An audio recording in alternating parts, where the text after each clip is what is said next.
What do you do when the man you thought was your soulmate betrays you in the worst way, right before the wedding you spent years planning? My name is Emily Adams, and I'm 24 years old. I had been in a relationship with David Miller, the man I thought was my soulmate, for 6 years. In April 2024, David proposed, and I was over the moon. We had set our wedding date for May 2025, a date that was significant to us, marking the anniversary of when we first met. It felt like everything was falling into place perfectly, but I had no idea that I was walking into heartbreak. The excitement of planning our wedding took over my life. I started working on the details in July 2024, choosing a light blue and white theme for our spring ceremony. I spent hours on Pinterest, creating mood boards, and dreaming about our special day. I'd send David my ideas for caterers, florists, and venues, and his responses were always the same: short, dismissive, and uninterested. "Looks good," he'd say, or just send a thumbs-up emoji. I told myself that he was busy with work and that he trusted me to plan our dream wedding. Deep down, I should have noticed that something was off. David's lack of involvement wasn't just about the wedding. It became apparent in other aspects of our relationship. His mother, Karen, had a constant presence in our lives. David, being an only child, was incredibly close to her. At first, I thought it was a sign of his caring, family-oriented nature, but as time passed, I began to feel suffocated. He called her multiple times a day for advice on everything, from what to eat for lunch to important decisions that should have been made between the two of us. He would consult her before discussing things with me, and I often felt like a third wheel in my own relationship. I convinced myself that it would get better once we were married, but I couldn't have been more wrong. 2 weeks ago, I had a day I'd been eagerly anticipating for years: wedding dress shopping with my mom and sister. It was supposed to be a magical experience, one that I would remember fondly forever. We visited several boutiques, trying on dress after dress, and then I found the one. It was beautiful, elegant, timeless, and made me feel like a princess. Tears filled my eyes as I looked in the mirror, imagining myself walking down the aisle. My mom and sister were overjoyed, admiring how beautiful I looked. I couldn't wait to share this moment with David. I sent him a picture of me in the dress, hoping he'd share in my excitement. He replied, "It looks beautiful." And for a moment, I felt a sense of happiness wash over me. What I didn't know was that David had immediately shown the picture to his mother, setting off a chain of events that would shatter my dream. Karen saw the dress and was furious.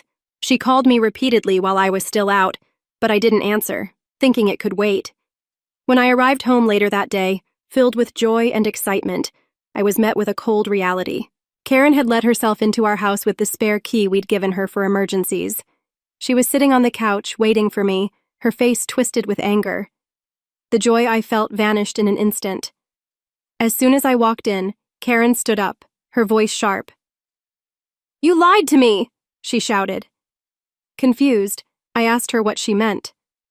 Karen accused me of promising years ago that I would wear her old wedding dress, a dress that was outdated and honestly looked like it belonged in a museum. I was stunned. I didn't remember making such a promise, and even if I had made a passing comment years ago, it wasn't a binding agreement. But Karen didn't care. She called me a liar and told me I didn't deserve to marry her son. Her words were like daggers, and I stood there, shocked and hurt, unable to respond. And then it happened. David walked into the room, and before I could say anything, he slapped me across the face. The sharp sound of the slap echoed in the room, and I stood there in disbelief. The pain wasn't just physical, it was the emotional betrayal that hurt the most. My face burned from the impact and the humiliation of being struck by someone I trusted and loved.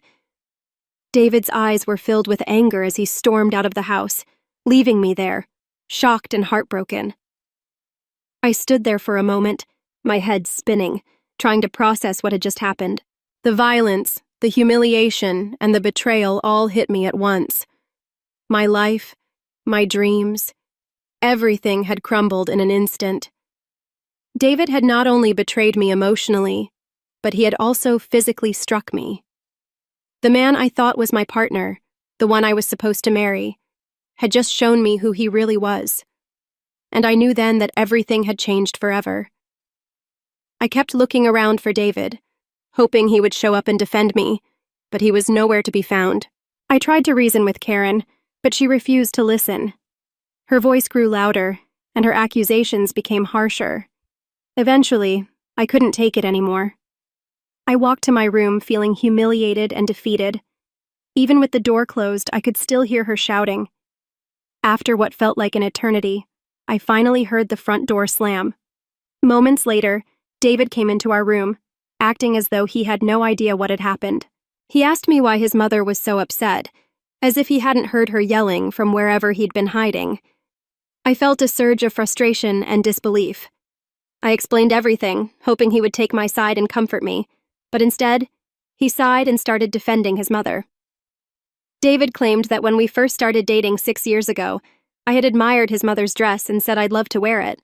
Maybe I had made a polite comment back then, but to promise I'd actually wear it on my wedding day? Absolutely not. Still, David insisted that I was being unreasonable and that his mother had a right to feel hurt. I went to bed that night feeling completely alone, my heart heavy with disappointment. That night I lay in bed, replaying every detail of the argument and wondering how everything had gone so wrong. The man I had loved and trusted for 6 years had chosen to stand by his mother, even when she was clearly in the wrong. I tossed and turned, feeling a growing sense of unease and heartbreak. I thought about all the sacrifices I had made, all the times I had put his family's needs before mine. And for what? To be treated like a liar and an outsider in my own relationship? The next morning, I woke up to an avalanche of text messages from Karen. Each one felt like a dagger filled with accusations and insults. She called me selfish and ungrateful, saying I wasn't worthy of marrying her precious son. Tears stung my eyes as I read through her hateful words. I couldn't believe that someone I had tried so hard to please could turn on me like this. I showed the messages to David, hoping he would see how hurtful and cruel his mother was being. But instead of supporting me, he brushed it off. "She's probably just hurt that you don't want to wear her dress," he said dismissively. "Just give her some time to calm down." I couldn't believe what I was hearing. Karen wasn't just hurt. She was actively trying to sabotage our engagement and paint me as the villain. I felt a surge of anger and frustration. It wasn't about the dress anymore. It was about respect and support. It was about having a partner who would stand up for me, who would put our relationship first, and it was painfully clear that David was not that partner. I tried to make David understand. I explained that this was our wedding day, and I should feel beautiful and comfortable in the dress I had chosen for myself. I even proposed several compromises, wearing a piece of Karen's jewelry or incorporating fabric from her old dress into my veil, but none of it was enough. David remained resolute, insisting that I wear the entire dress or risk being seen as ungrateful. It was either all or nothing for him and his mother, and I was beginning to feel like there was no place for me in this equation. The days that followed were filled with tension. Karen continued her relentless campaign against me, sending hurtful messages and reaching out to some of my friends in an attempt to turn them against me. David did nothing to stop her. In fact, he seemed to agree with her more and more, making me feel like I was the unreasonable one, the problem. I started to feel like I was going crazy, wondering if I was wrong for wanting to wear my own dress on my wedding day. Then came the moment that shattered everything. The tension between David and me had reached a boiling point, and I knew we needed to have a serious conversation, one that would determine whether our relationship was even worth saving. I waited until he came home one evening, determined to make him see my side. We sat in the living room, and I poured my heart out, telling him how hurt I was, how unsupported I felt, and how his mother's constant interference was tearing us apart. I reminded him that this was supposed to be our wedding, not an opportunity for Karen to relive her glory days. But instead of listening, David grew defensive. "You're overreacting," he snapped. "This is about family. The wedding isn't just for us. It's for them, too." His words felt like a slap in the face, and I realized just how deep his loyalty to his mother ran. I tried to stay calm, but the frustration built up inside me. I finally asked, "David, are you marrying me or your mother?" Because right now, it feels like you're more committed to her than to us. That question was the breaking point. His face twisted in anger, and he started shouting, accusing me of being selfish and making a big deal out of nothing. My heart broke all over again. I told him that I was seriously reconsidering our engagement, and that I couldn't marry someone who wouldn't stand up for me. He dismissed my concerns as though I was throwing a tantrum. His indifference hurt more than I could ever explain. I tried to walk away, hoping to stop the argument before it got worse, but that's when everything escalated. David grabbed my arm, spun me around, and slapped me across the face. The force of the slap shocked me, leaving a stinging pain on my cheek and a deep sense of betrayal in my heart. I couldn't believe it. He had hit me. The man I thought I would marry had actually resorted to violence. Tears filled my eyes as I stood there in disbelief. He stormed out of the house, slamming the door behind him and retreating to his mother once again. I was left standing there, broken and numb. The physical pain of the slap was nothing compared to the emotional devastation. This was the final line he had crossed, and there was no going back. I knew then that I had to protect myself. I grabbed my phone and immediately called my sister Sarah. She came over right away, her face filled with concern when she saw the red mark on my cheek. Without hesitation, she wrapped me in a protective hug. "You're coming with me," she said firmly. Together, we packed a bag for me. I knew I couldn't stay in that house another minute. My relationship with David was over, and I was determined to make sure he never hurt me again. As we left, I felt a mix of relief and heartbreak, but deep down, I knew I was doing the right thing. The next morning, I knew what had to be done. With Sarah by my side, I went to the police station and filed for a restraining order against David. I provided photos of the red mark on my cheek and the messages from Karen that documented the toxic behavior I had endured for so long. The process was both empowering and heartbreaking. It felt surreal to be taking such drastic measures against someone I had once loved deeply, but I knew I had to protect myself.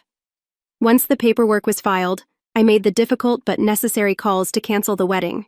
I reached out to the venue, explaining the situation, and to my surprise, they were understanding and compassionate.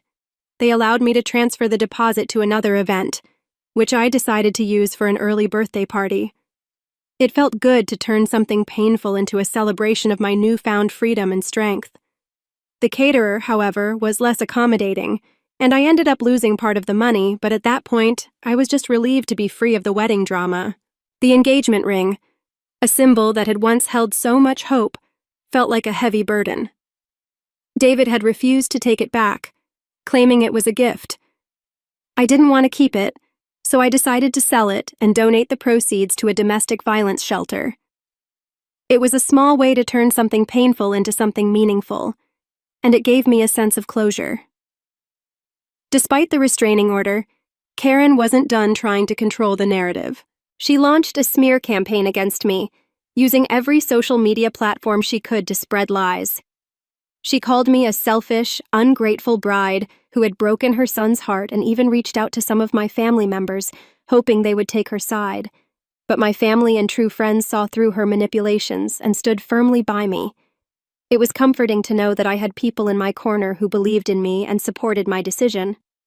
David, on the other hand, was a mess. He swung between begging for forgiveness and blaming me for everything that had happened. He showed up unannounced at my new apartment one evening, tears streaming down his face, pleading with me to take him back. The sight of him, once so familiar and now so unwelcome, made my skin crawl. I had to threaten to call the police before he finally left, and it only solidified my resolve. There was no turning back.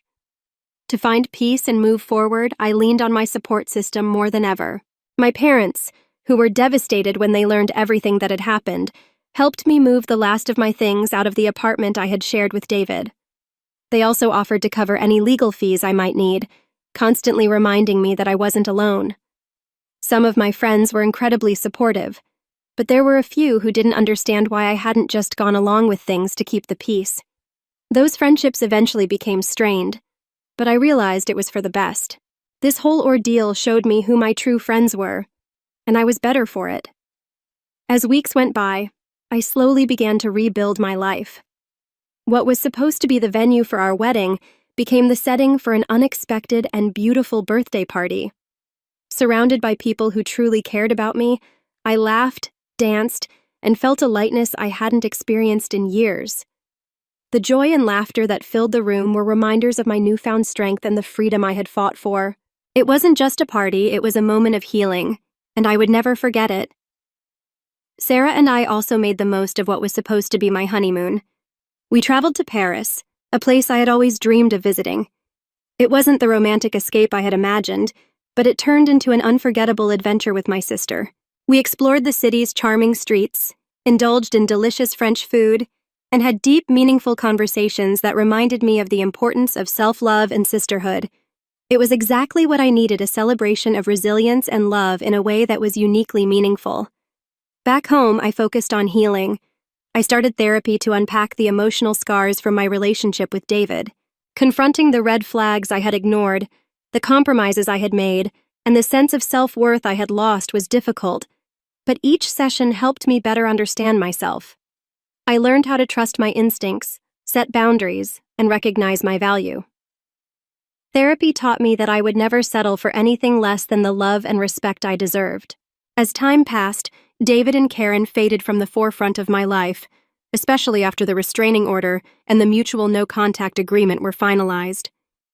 David's desperate attempts to win me back eventually stopped, and Karen's smear campaign lost momentum as people began to see the truth. A surprising message came from David's father, who privately reached out to apologize. He admitted that he understood my decision and wished me the best. It was a small gesture, but it meant more to me than I had imagined. Through all of this, my family remained my rock. My parents, who had been heartbroken by the abuse I endured, stood by me without hesitation.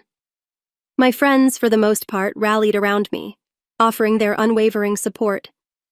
The ones who couldn't understand my decision drifted away, but I came to see that as part of my healing. I had learned to surround myself only with people who lifted me up and had my best interests at heart.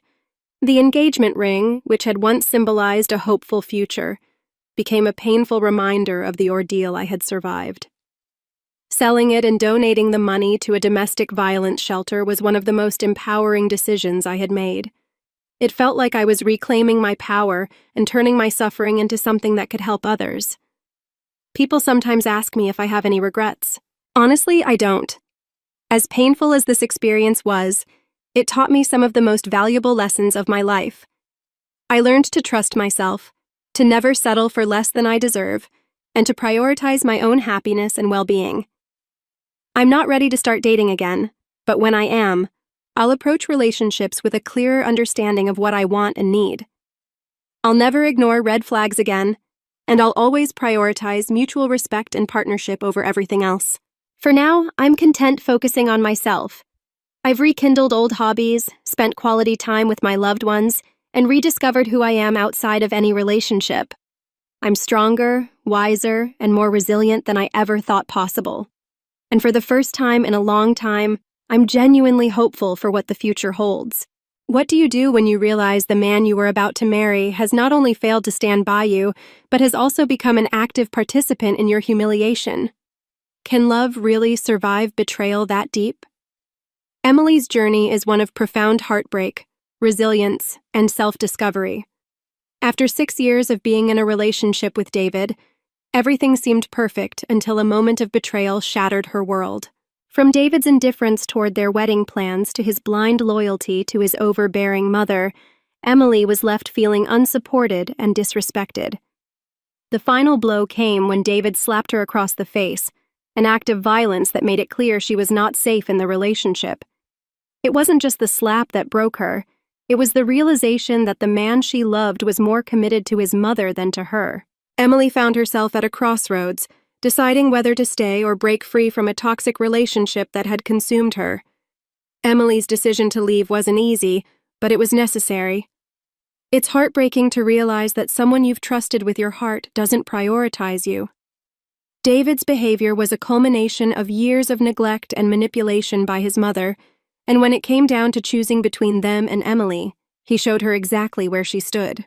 Her decision to file a restraining order and call off the wedding was an act of self-preservation.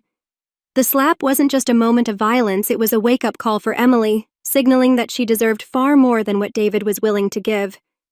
She had invested years of her life into the relationship, but in the end, it was her own well-being and dignity that mattered most. Do you think Emily made the right decision in ending her engagement and taking legal action? How would you have reacted if you were in her position? Could David have redeemed himself, or was the betrayal too deep to recover from? Sometimes the hardest thing to do is walk away from a relationship, even when it's clear it's no longer healthy. If you've ever faced a similar situation, share your thoughts in the comments. Don't forget to like, subscribe, and stay tuned for more stories of strength and resilience.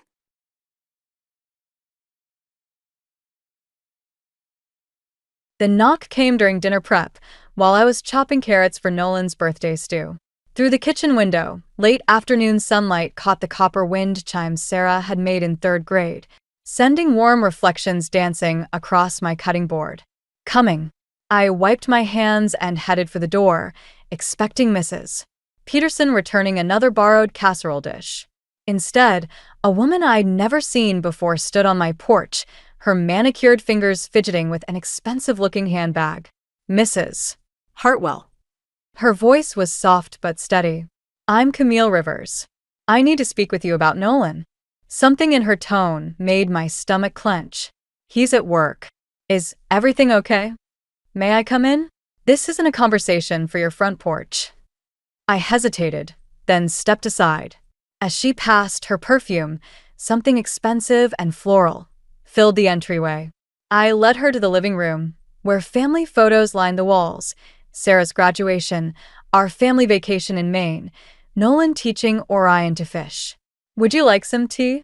I offered automatically, mother's instincts kicking in despite my unease. No, thank you. Camille perched on the edge of our worn leather couch, her designer outfit looking out of place against the familiar cushions. I've been seeing Nolan for the past 8 months. I'm pregnant, and he's the father. The words hit like a physical blow. I gripped the doorframe, steadying myself. I don't understand.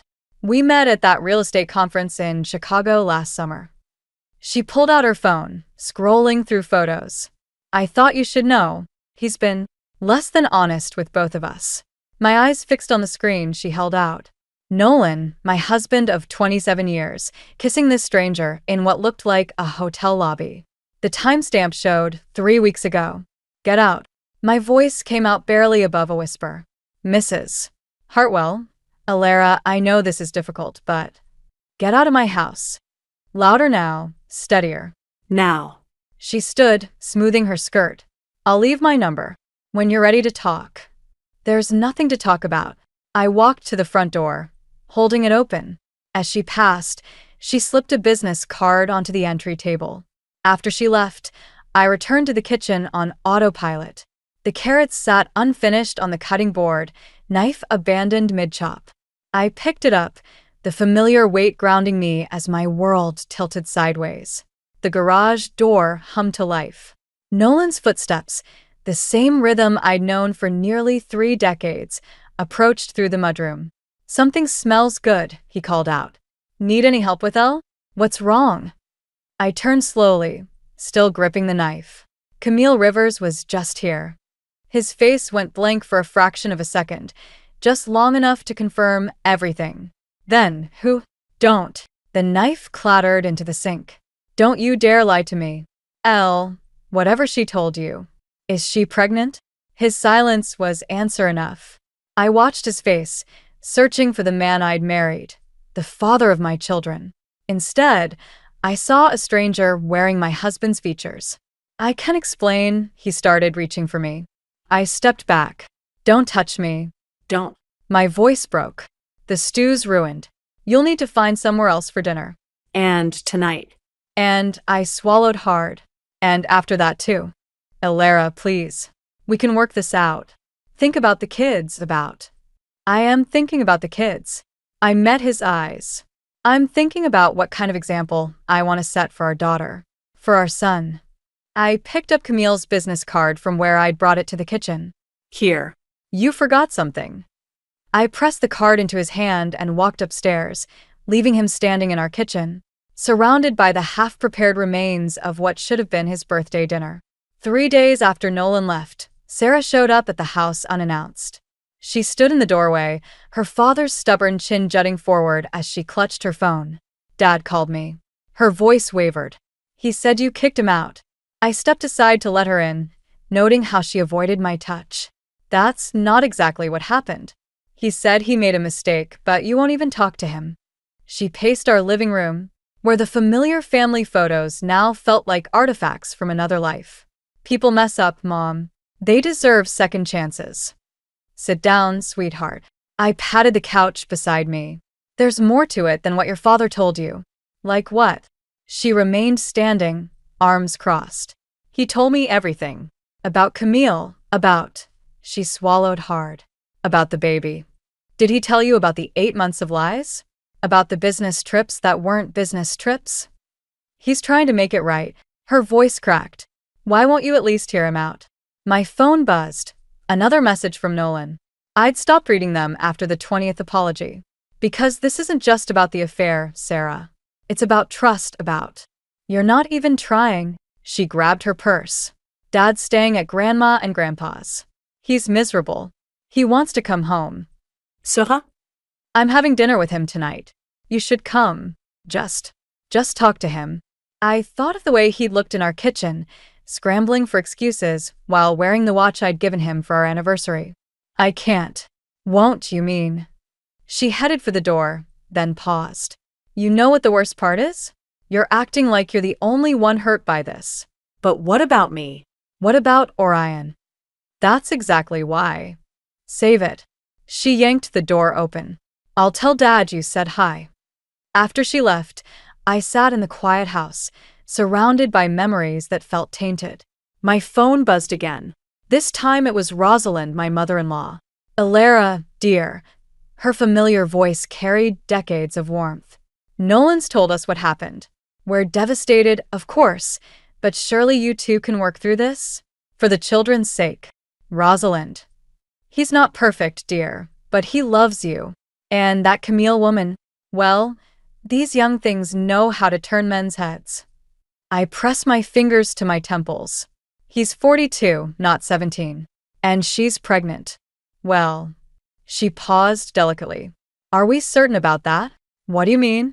"Nolan says she's been unclear about details." Dates. "Perhaps she's not being entirely truthful." Hope flickered traitorously in my chest. "Has he said that? Why don't you come to dinner tonight? Sarah will be here. We can all talk this through like family." I thought of Nolan's face when Camille's name first came up, that split second of recognition before the lie. "I can't, Rosalind. I'm sorry."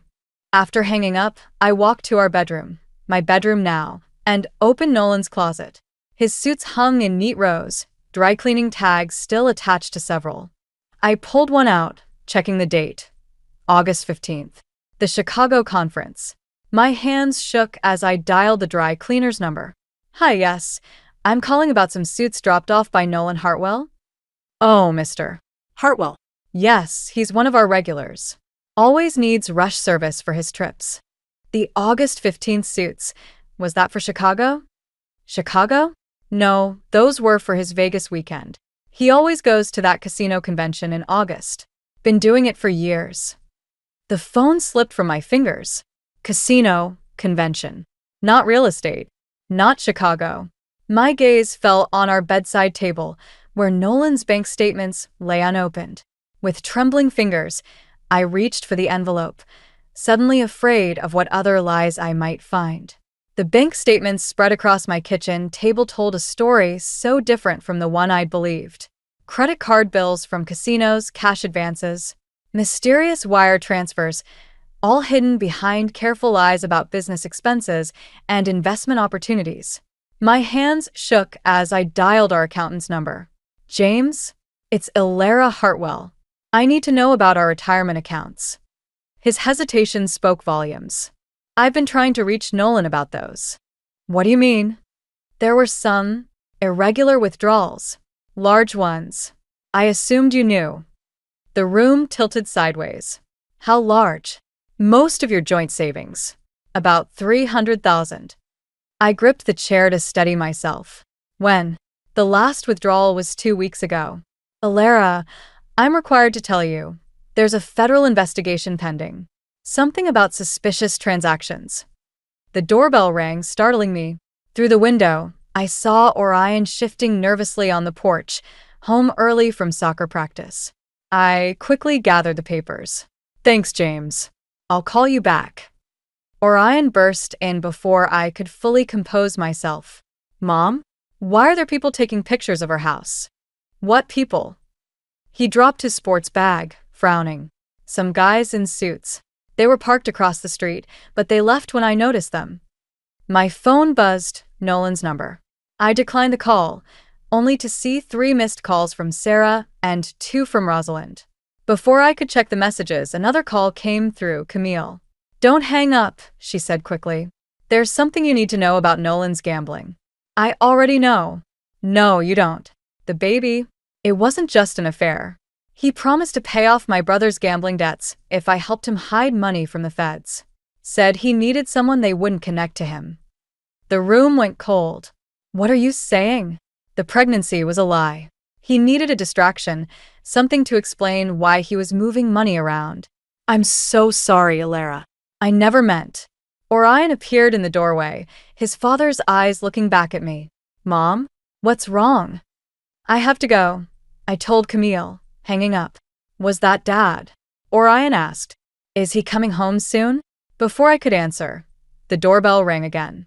This time, 2 men in dark suits stood on the porch, badges in hand. Mrs. Hartwell? I'm Agent Cooper with the FBI. We need to ask you some questions about your husband's financial activities. Orion stepped closer to me. Mom, go upstairs, honey. Start your homework. I'll be up soon. As he reluctantly climbed the stairs, I let the agents in, their presence filling our cozy living room with an official chill. Mrs. Hartwell, are you aware that your husband has been involved in a money laundering operation connected to several offshore gambling establishments? I thought of all those business trips, the late-night phone calls, the way he'd insisted on handling all our finances. No. We have evidence suggesting large sums were moved through your joint accounts. Did you authorize these transactions? My phone buzzed again, Sarah. The text preview showed, Mom, Dad's saying crazy things. He's threatening to Mrs. Hartwell. I looked up at the agents, thinking of Orion upstairs, of Sarah's angry departure, of the life I thought I'd built. I need to call my lawyer. Agent Cooper nodded sympathetically. Of course, but Mrs. Hartwell, you should know, your husband disappeared from his parents' house an hour ago. If he contacts you. My phone lit up with another text from Sarah. He took Grandpa's gun. Mom, please answer. The second agent stepped forward. Mrs. Hartwell, are you all right? You've gone pale. But I couldn't respond, my eyes fixed on the final words of Sarah's text. He says he's coming home. 6 months after Nolan's arrest, I found myself at the Cedar Grove Community Center, helping set up for the annual fundraiser. The FBI had frozen our accounts, leaving me to rebuild from scratch. Teaching art classes here helped pay the bills, though barely. These tables need to be closer to the stage, called a voice I didn't recognize. A tall man with kind eyes was gesturing from across the room. Sorry, I'm Aiden. New board member. Alara, I replied, lifting my end of the table. Though around here, I'm better known as that teacher whose husband laundered money for the mob. I hadn't meant to say it out loud, but Aiden just nodded, helping me position the table. Yes. And I'm that architect whose wife died in the car accident. Small towns. Something in his matter-of-fact tone made me smile. They do love their labels. We worked in comfortable silence until my phone buzzed, a collect call from the county jail. I declined it like always. Bad news. Aiden asked, noticing my expression. Just Ghosts. I started arranging chairs. My daughter hasn't spoken to me since her father's sentencing. She thinks I should have stood by him. My daughter blamed me for her mother's death for 2 years, he said quietly. Sometimes love looks like anger when it's hurting. Before I could respond, Martha from the board bustled over. Ilara, dear, could you handle the art auction pieces? We need someone with experience to assess their value. The implied meaning was clear. Someone who wouldn't steal them. I felt my cheeks burn.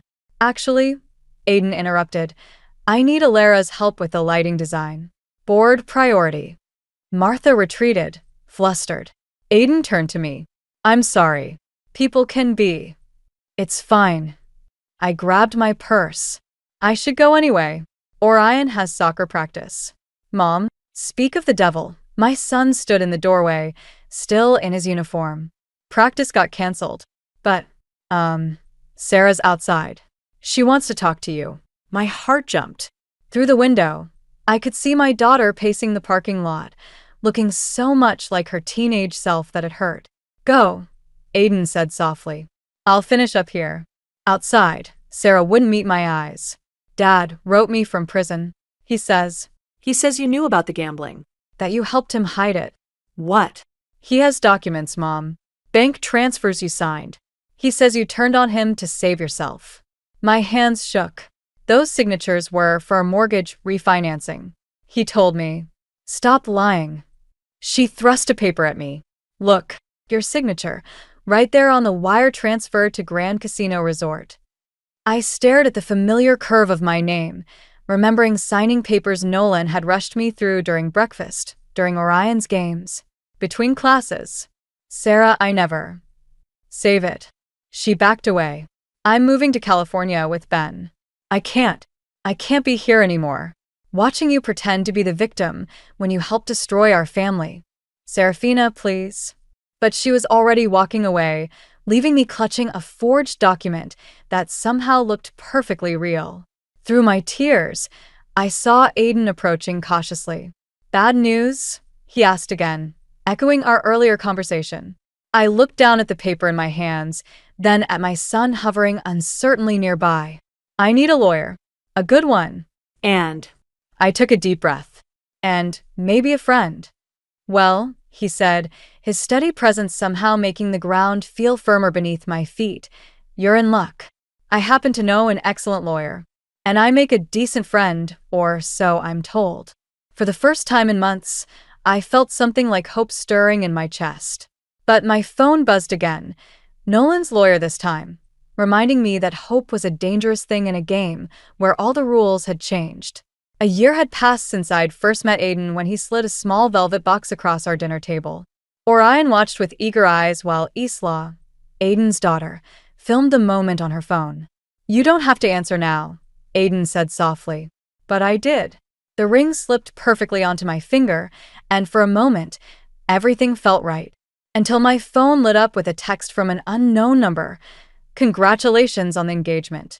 Dad wants to know if he can still walk me down the aisle. Sarah. My hands trembled. She's getting married? Aiden reached across the table, but before he could speak, another text arrived. Ben and I set the date. December 15th. Prisons approved Dad's temporary release for the ceremony. Mom, Orion's voice cracked with concern. What's wrong? I showed Aiden the messages. His jaw tightened. They can't just release him without. His lawyer arranged it. Isla interrupted, reading from her phone. Sarah just posted about it. She says, Oh, what? She says she wants both her fathers there. Real and chosen.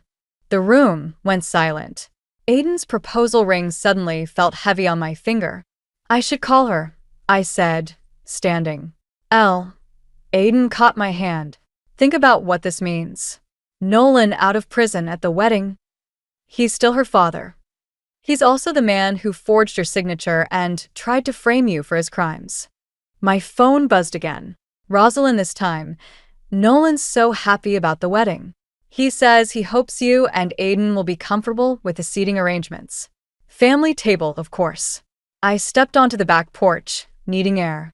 Through the kitchen window, I could see Orion and Isla in intense discussion, while Aiden cleaned dishes with mechanical precision, his worry evident in every movement. Another text from Sarah. Ben's family is handling the expenses. Since Nolan had drained our accounts. Since I'd lost my house. Since everything we'd saved for her future had vanished into offshore gambling debts. The screen door creaked. Isla joined me, holding 2 wine glasses. Sarah and I used to be close, you know. Before everything. We still text sometimes. You do? She nodded, handing me a glass. She's scared, Alara. She keeps asking about Dad, about how he helped me after Mom died. I think she's looking for permission to love both fathers. While one of them is trying to destroy the other's family, maybe that's why she needs this wedding so badly. To prove we can all exist in the same space without everything falling apart. My phone lit up one final time. A message from Nolan's prison email. I hear congratulations are in order. Don't worry about the wedding. I'll make sure Sarah understands exactly where everyone stands in the family hierarchy. It's the least I can do, considering everything you took from me. Isla read over my shoulder. Dad needs to see this. These aren't just threats anymore. No, I said, deleting the email. This is between me and Nolan. Alara. I won't let him ruin another wedding. Not Sarah's. Even if it means pretending everything's fine. Sitting at that family table while I'll handle it. I twisted the engagement ring on my finger. Tell your father. Tell him I need to make a call. Isla hesitated. To who? I looked through the window at Aiden, at the family we were building, then down at my phone where Sarah's wedding announcement glowed accusingly. To Camille Rivers. It's time to find out exactly what kind of deal she made with Nolan's lawyers and why she suddenly changed her story about the money laundering. And then I decide which matters more, exposing Nolan's lies or letting Sarah have her perfect wedding day. The choice felt impossible, but as I dialed Camille's number, I realized something. Sometimes being a mother meant choosing between what was right and what was necessary. I just wasn't sure which was which anymore. The December wind cut through my thin dress as I watched Nolan walk Sarah down the aisle of the small church. His prison-issued ankle monitor peeked beneath his tailored suit pants, a detail the wedding photographer would later edit out. Aiden squeezed my hand, but I barely felt it. All I could see was Nolan's triumphant smile as he placed Sarah's hand in Ben's, then took his seat in the front row, the father's place of honor. My place was 3 rows back, next to Aiden and our children. The seating arrangement had been Sarah's idea. To avoid tension, she'd said, not meeting my eyes. The ceremony blurred past until the minister asked, "Who gives this woman in marriage?" "Her father and I do," Nolan answered alone, his voice carrying clearly through the church. I felt Isla stiffen beside me. Orion grabbed my arm as I started to rise, shaking his head slightly. Not here. Not now. At the reception, I watched Nolan dance with our daughter, their heads bent close in conversation. My phone buzzed, a text from Camille. Check your email. Now. In the attached video, Nolan sat in what looked like a hotel room, counting stacks of cash. The money laundering operation goes deeper than anyone knows, Camille's message continued. He's still running it from prison, through Sarah's new husband's family business. My champagne glass slipped from my fingers, shattering on the floor. Heads turned, including Nolan's. Our eyes met across the dance floor, and his smile widened. Mom, Sarah approached, her white dress catching the light. Dad wants a photo with both of us. Honey, we need to talk. About Ben's family business. Stop. Her voice turned hard. I know what you're doing. Dad warned me you might try something today. What? He told me about the fake evidence you're creating, trying to keep him in prison longer. She twisted her bouquet. I saw the doctored bank statements on your laptop. My heart stopped. What laptop? The one in your study. Dad's lawyer found them when they were gathering evidence for his appeal. The timestamps prove you've been falsifying documents. The room spun. I hadn't owned a laptop since Nolan's arrest. The FBI had taken everything, which meant, there you are. Nolan appeared, wrapping an arm around Sarah. Ready for that photo? Actually, Aiden stepped forward. I think Alara needs some air. Nonsense. Nolan's grip on Sarah tightened. It's our daughter's wedding day. Surely we can manage one photo. Our daughter. The words escaped before I could stop them. You forged my signature, stole her college fund, and now you're using her husband's family too. Mom, Sarah jerked away from both of us. This is exactly why I didn't want you involved in the wedding planning. You can't let anything go. Sweetheart, Nolan soothed. Your mother's just having trouble accepting that people can change, that families can heal. Is that what you call framing me with fake evidence? I demanded. Healing. The music stopped. Guests stared. Ben's parents whispered among themselves. Security. Nolan called calmly. I believe we discussed this possibility. Two men in dark suits approached. Mrs. Hartwell, please come with us. You can't be serious, Aiden started, but Sarah cut him off. Just go, Mom. Please. Before you ruin everything else. As the guards escorted me out, I caught a glimpse of Nolan pulling our daughter close, comforting her. Through the window, I watched him raise his champagne glass in a toast, his ankle monitor glinting beneath his suit, a reminder that sometimes the prison you can see isn't the one that holds you tightest. Outside in the cold, Aiden's arms found me, but I barely felt them. All I could think about was Camille's video, the planted laptop, and the terrible realization that Nolan hadn't just stolen my daughter, he'd turned her into his strongest weapon against me. 2 weeks after Sarah's wedding, Camille called me at midnight. Turn on the news. Now. I fumbled for the remote as Aiden stirred beside me. The screen flickered to life, showing Ben's family's investment firm surrounded by FBI agents. Breaking news.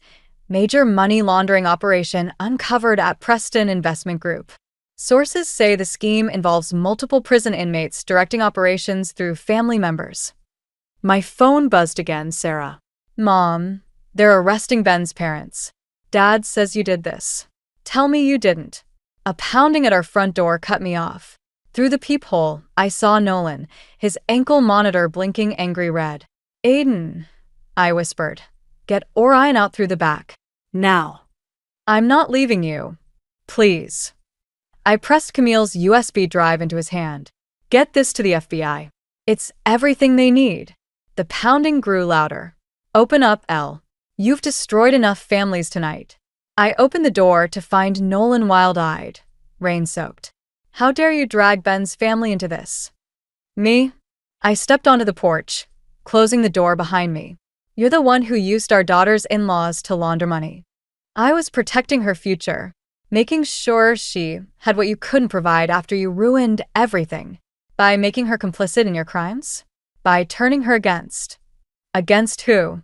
The mother who abandoned her father? Who moved on with a replacement family while I rotted in prison? Lightning illuminated his face, and for a moment, I saw something break behind his eyes. You never understood, he whispered. Everything I did, the gambling, the money, it was to be enough. For her. For you. No. I stepped closer. It was to feel powerful.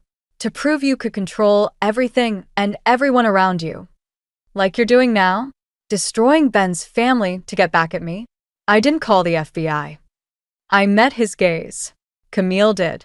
She kept evidence of everything, the real evidence, not your planted laptop files. She was your insurance policy, wasn't she? Except she found out about the offshore accounts you hid from her too. His face contorted. You're lying. Check your phone, Nolan. Check the news. Camille's turning state's evidence as we speak. He lunged forward, but before he could reach me, Sarah's voice cut through the rain. Don't touch her. We turned to find our daughter on the lawn, Ben beside her, both drenched and devastated. Sarah, honey, Nolan started. The FBI showed me everything.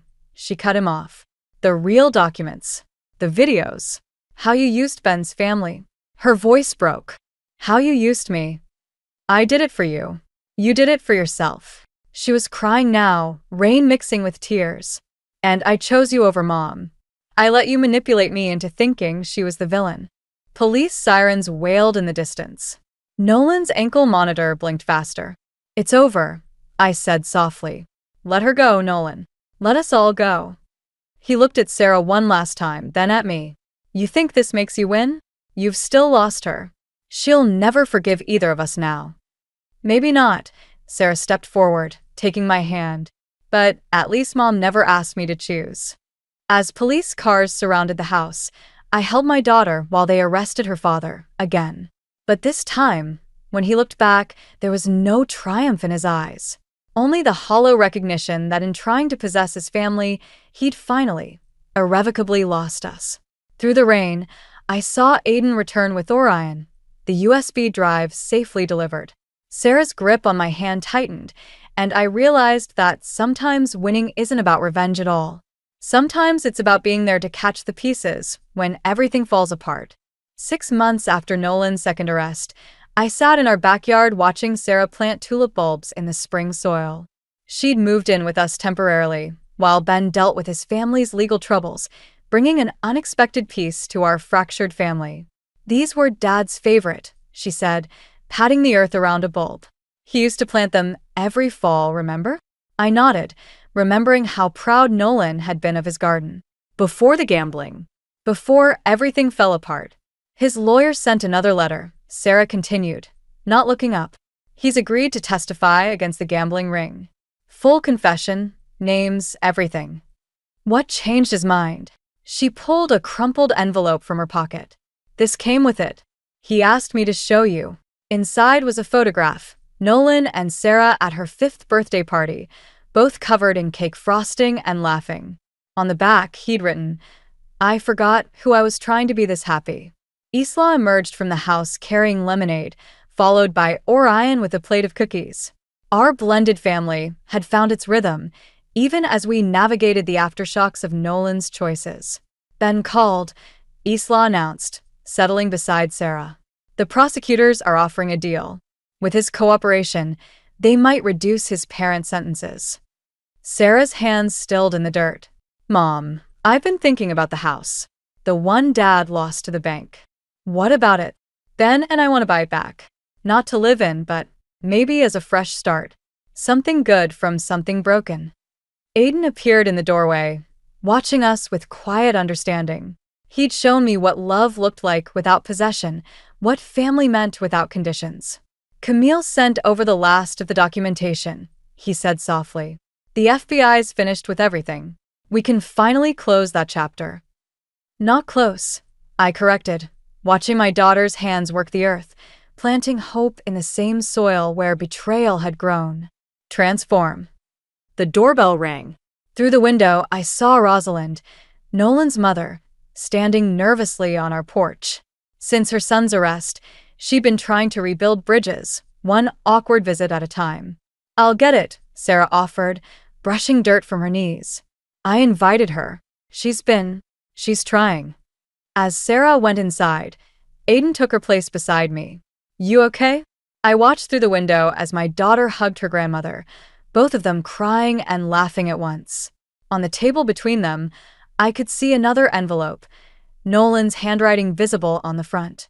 "He'll never change completely," I said quietly. But maybe that's not what this was about. What was it about? I thought of the photograph, of birthday cake and laughter, of tulip bulbs waiting to bloom. Learning to love what remains after forgiveness, even if it's not what we expected. Sarah returned with Rosalind, who clutched a familiar garden trowel, Nolan's old one. "He wanted Sarah to have this," she explained, "for the new house." My daughter took the trowel, running her fingers over the worn handle where her father's hands had gripped it countless times. Then she held it out to me. "Plant one with me?" she asked. "For the future?" As I knelt beside her in the dirt, Aiden's steady presence behind me and Rosalind watching through tears, I realized that sometimes the greatest act of love isn't in holding on or letting go. It's in planting seeds in soil that once seemed poisoned, believing that something beautiful might still grow. Sarah pressed a bulb into my palm. "It'll bloom by summer," she said softly. "Dad always said you have to trust the waiting." Yes, I agreed, thinking of all we'd lost and found and built again. "You do."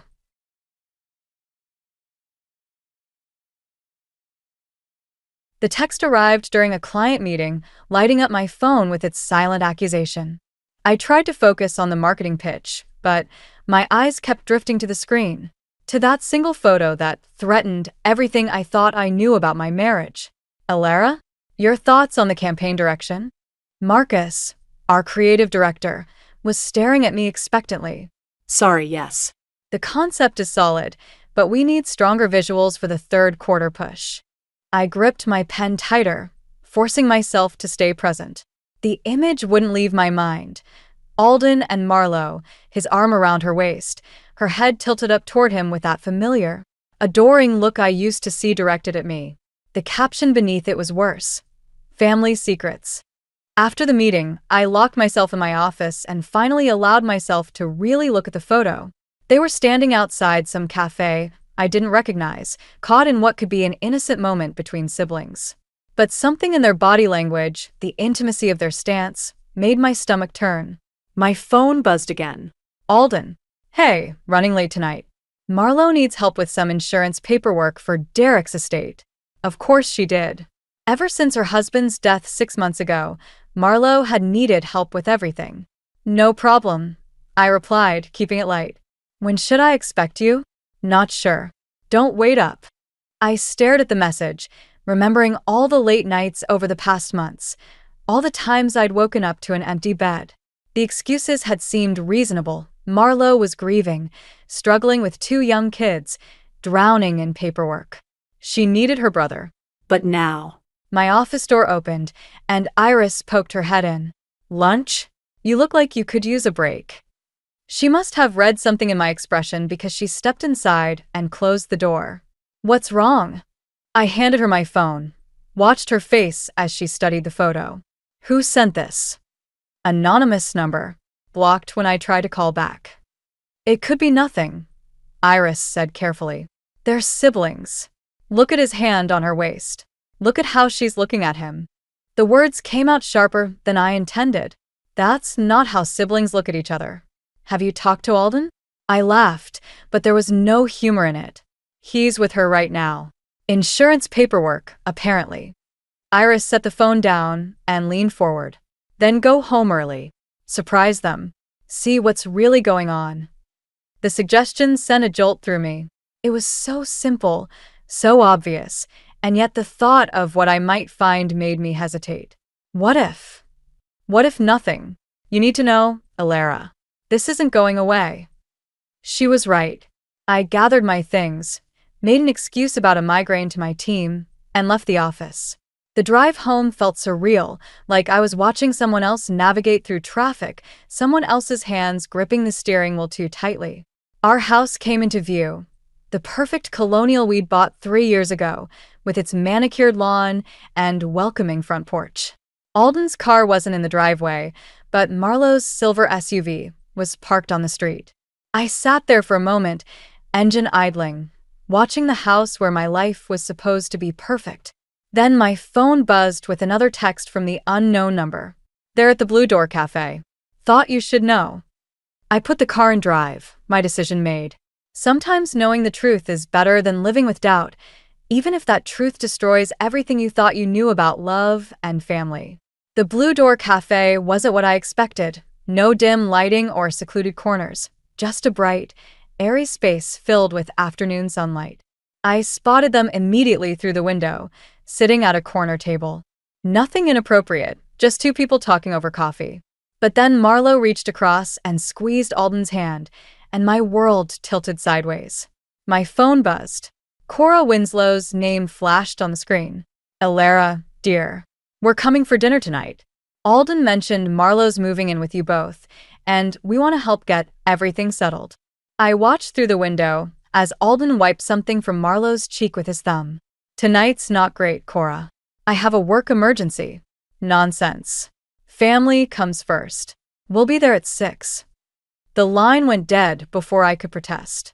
I gripped the steering wheel, fighting the urge to storm into the cafe. Instead, I drove home, my mind racing with possibilities of what to do next. 3 hours later, our dining room had become a war room. Cora orchestrated the chaos, directing movers with Marlowe's furniture while Everett and Alden assembled a bunk bed upstairs for Marlowe's kids. The guest room's perfect for them, Marlowe said, arranging photos on the mantel. All Winslow family pictures, none including me. It's so generous of you both. I stood in my own living room, feeling like an intruder. When exactly was this decided? Oh, Alden didn't tell you? Marlowe's eyes widened with practiced innocence. He said you discussed it last week. Must have slipped his mind. I forced a smile, noting how she'd already changed into comfortable clothes, like she belonged here. Cora swept in, carrying a casserole. Alara, dear, could you set the table? Marlowe needs to rest. She's had such a difficult time lately. I bit back a response and headed to the kitchen. Through the doorway, I could hear them talking. She's taking it harder than expected, Marlowe whispered. She'll adjust, Cora replied. Family has to stick together in times like these. I slammed the drawer shut harder than necessary, making them jump. Dinner's ready. I called up the stairs, my voice eerily calm. During dinner, I watched them all, the way they passed dishes, finished each other's sentences, shared inside jokes. A perfect family portrait, with me sitting just outside the frame. We should discuss the sleeping arrangements, Cora announced. The kids will need structure. Actually, I cut in. I thought we should discuss how long this arrangement will last. The table went silent. Alden shot me a warning look. Alara, he said quietly, we talked about this. Did we? Because I remember a very different conversation about helping Marlowe find her own place. Marlowe's lower lip trembled. I can look for apartments tomorrow. No, you won't, Cora interjected. This is your home now. Isn't it, Alden? I watched my husband's face, waiting for him to defend our marriage, our space, our life together. Instead, he reached for Marlowe's hand. Of course it is. As long as you need. Later, after everyone had gone to bed, I found Alden in his study. You never asked me, I said. You just decided. They're my family, Alara. What was I supposed to do? And what am I? He wouldn't meet my eyes. It's temporary. Just until she gets back on her feet. I thought about the cafe, about the photos on the mantle, about all the little ways I was being erased from my own home. How long have you been making decisions without me? He finally looked up, and for a moment, I saw something flicker across his face. Guilt, maybe, or fear. But then Marlowe's voice called from upstairs.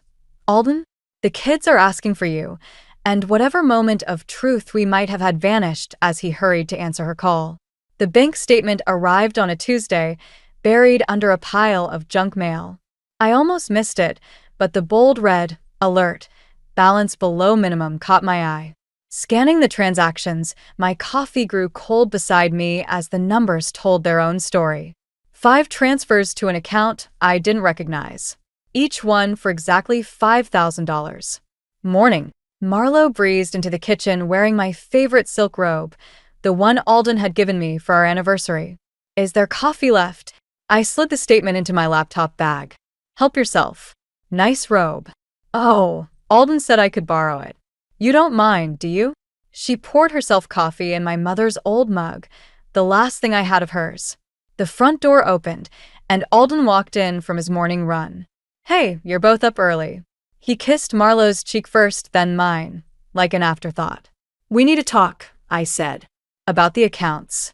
His expression shifted, almost imperceptibly. Can it wait? I have an early meeting. $25,000, Alden. Were you planning to mention it? Marlowe quietly slipped out of the kitchen, taking my mother's mug with her. It's temporary, he said, not meeting my eyes. Marlowe needed help with Derek's medical bills, and the insurance hasn't come through yet.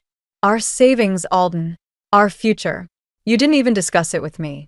Because you would have said no. His voice rose. She's family. She needed help. And what am I? The silence stretched between us like a chasm. Upstairs, I could hear Marlowe's kids laughing, the sound of their footsteps on what used to be my home office floor. I'll pay it back, he finally said. Once everything settled. My phone buzzed. Another anonymous text. Check account ending in 4891. It's not just medical bills. What else aren't you telling me? I showed him the text. His face drained of color. Someone's trying to cause trouble. You shouldn't listen to. Then show me. I held out my hand. Show me your phone. Prove there's nothing else. He took a step back, clutching his phone tighter. I don't have to prove anything. This is my family we're talking about.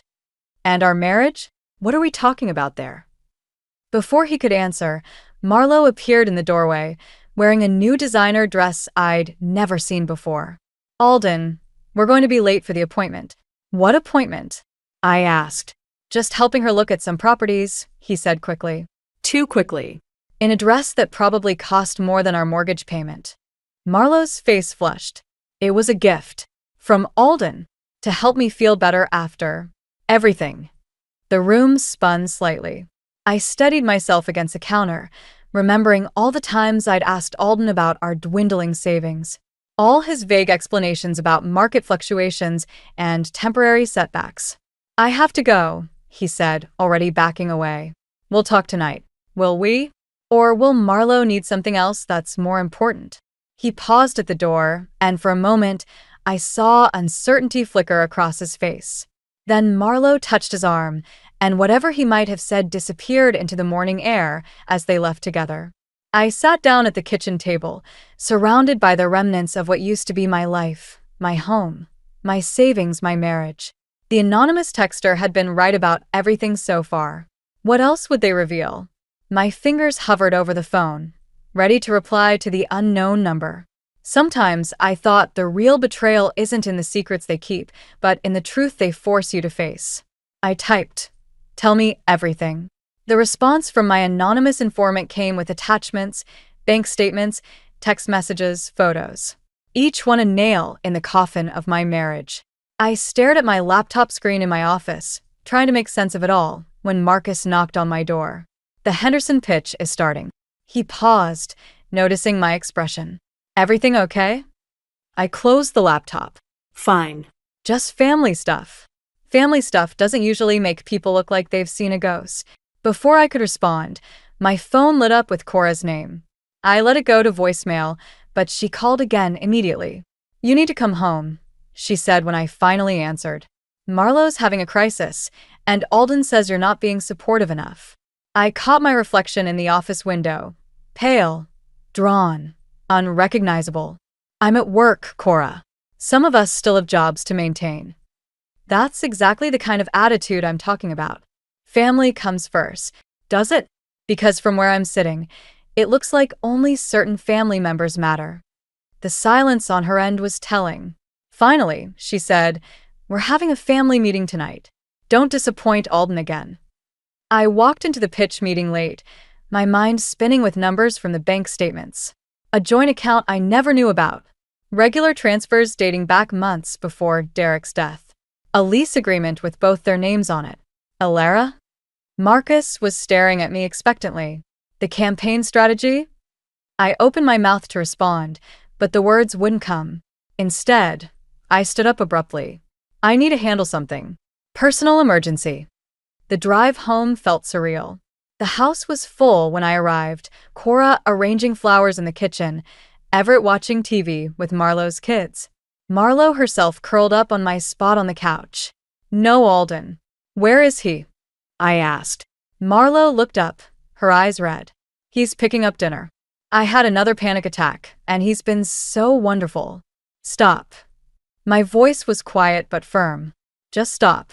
Cora appeared in the doorway. "Alara, really. Show some compassion." I pulled out my phone and opened the photos I'd received. Like the compassion they showed when they signed a lease together 3 months ago. The room went silent. Marlowe's face drained of color. "I don't know what you're talking about," she whispered, but her hand trembled as she reached for her water glass. "The apartment on Cedar Street. The joint account. The transfers that started long before Derek died." Each word fell like a stone between us. "Want to explain that compassion to me?" Cora moved to stand between us. "Whatever you think you know." The front door opened, and Alden walked in carrying takeout bags. He froze when he saw my expression, the phone in my hand. "We need to talk," I said. "Not now," he replied quickly. "Marlowe needs." Marlowe always needs something, doesn't she? And you're always there to provide it. With our money, our future. He set the bags down slowly. "You don't understand. Then explain it to me. Explain the apartment. Explain why you've been lying to me for months." The silence stretched between us like a chasm. Marlo made a small, choked sound and fled upstairs. Cora followed, shooting me a venomous look. Alden's face hardened. You're making assumptions. No. I cut him off. I'm finally seeing clearly. The question is, what happens now? He looked at me then, really looked at me, and for the first time, I saw something like fear in his eyes. Not fear of losing me, I realized, but fear of what I might do with the truth. We should discuss this privately, he said quietly. I smiled, but there was no warmth in it. Nothing in this house has been private since she moved in. Why start now? The restaurant buzzed with celebration as waiters brought out Marlo's birthday cake. I watched from my seat, numb, as Alden stood to make his speech. My wine glass was empty again, third time tonight. To my amazing sister, he raised his glass, who deserves every happiness. Which is why. He pulled out a small box, wrapped in silver paper. This is just a small token of our love. Our savings. Our life together, dissolving like sugar in bitter coffee. Marlo's squeal of delight as she opened the box made heads turn at nearby tables. Inside lay a key fob with a familiar logo. You didn't, she gasped. It's parked outside. Alden beamed. The SUV you've been eyeing. Safe for the kids. Perfect for your new start. Cora wiped away tears. So thoughtful, darling. Isn't it wonderful, Elara? I stood up slowly, my chair scraping against the floor. Wonderful? Is that what we're calling it? Elara, Alden warned quietly. Not here. Why not here? Everyone else seems to know our financial situations better than I do. I turned to Marlo. Did you know that car cost more than what's left in our savings? The savings your brother's been draining for months. The restaurant grew quieter. Everett cleared his throat. Perhaps we should discuss this at home. Like we discussed the apartment lease? Or the joint account? My voice was steady, surprising even me. Or should we talk about the real reason Derek's life insurance hasn't paid out yet? Marlo's face went white. Alden stepped toward me, but I held up my hand. Don't pretend you're protecting me anymore. You're making a scene, Cora hissed. Think of the family. Family? I laughed, the sound sharp and foreign. Let me tell you about family. Family doesn't drain their brother's marriage dry. Family doesn't manipulate and lie and… That's enough. Alden's fist hit the table, making the glasses jump. You're drunk. You're embarrassing yourself. No, I said quietly. You've done that for me quite thoroughly. I reached into my purse and pulled out the stack of bank statements, letting them fall across the cake. Happy birthday, Marlo. Hope the car was worth it. As I walked toward the door, I heard Marlo start to cry, those perfect, practiced sobs that always brought Alden running. But this time, I heard footsteps behind me. Where are you going? Alden grabbed my arm. I jerked away. Don't touch me. Don't you dare touch me. You're overreacting. If you'd just let me explain. Explain what? How you've been planning this for months. How you and Marlo. She needed help. After everything with Derek. Derek's insurance claim was denied because of suspicious circumstances. I cut in. Did you know that? Did you help her with that too? His face changed, just for a second, but it was enough. In that moment, I saw everything I needed to know. Elara, please. He reached for me again. Come home. We can talk about this. Home. I stepped back. That house stopped being my home the moment you chose her over me. Over us. Through the restaurant window, I could see Marlo being consoled by Cora, both of them shooting glances my way. The perfect victims in their perfect family drama. My phone buzzed, another message from my anonymous informant. There's more. When you're ready to know everything. I looked back at Alden, standing there with his hand still outstretched, and realized something. Sometimes revenge isn't about making others hurt. It's about finally allowing yourself to walk away. Goodbye, Alden, I said, and stepped into the night air, leaving behind the remains of a birthday cake and a marriage built on lies. Iris's spare bedroom felt like a confessional in the pre-dawn hours. I sat cross-legged on the bed, scrolling through the latest messages from my anonymous informant. Police reports. Insurance investigations. Derek's death wasn't the tragic accident everyone believed. My phone lit up with Alden's 20th call of the night. I silenced it, but not before seeing his text. "Don't do anything stupid. Please." Too late for that. I'd already contacted Derek's insurance investigator. Iris appeared in the doorway with coffee. "You look like hell." "Thanks." I took the mug, avoiding her concerned gaze. "Did you know there was a life insurance policy on me too?" She sat down heavily on the edge of the bed. "What?" "Taken out 6 months ago. Alden's the beneficiary." I showed her the document on my laptop, right around the time Marlo started spending more time at our house. "That doesn't mean—" Derek's brake lines were tampered with, Iris. "The police report was buried, but it's there." The silence stretched between us, broken only by another buzz from my phone. This time it was Marlo. "Please come home. We can explain everything." Iris read the message over my shoulder. "Maybe you should hear them out." Why? "So they can spin more lies." I stood up, pacing the small room. "I've already contacted a lawyer. She's meeting me this morning." "Alara." A sharp knock at the front door cut her off. Through the window, I saw Cora's car in the driveway. "Don't answer it," I whispered. But Cora's voice carried through the door. "Alara, we know you're there. This has gone far enough." Iris squeezed my hand and went to answer. I heard their voices in the hallway, getting closer. "She's being ridiculous," Cora was saying. "These wild accusations." Are they wild? I stepped into the hallway. The apartment lease? The drained accounts? The life insurance policies? Cora's face hardened. "You don't understand our family." "No, I understood too late. That's different. Marlo needs protection." After what happened with Derek. What had happened with Derek, Cora? Because the police report suggests it wasn't an accident. The color drained from her face. For the first time, I saw fear replace her usual certainty. "You need to stop this investigation," she said quietly. "For everyone's sake." "Or what?" She reached into her purse and pulled out an envelope. "Or these photos of you and Marcus from the Henderson account meeting go to the board of directors." My stomach dropped. The photos were innocent, just us working late, but framed exactly wrong. Career-destroying wrong. "You're blackmailing me?" "I'm protecting my family." She set the envelope on the side table. "Come home. Stop the investigation. Or tomorrow, these go public." After she left, Iris picked up the envelope. "We can explain these. Can we?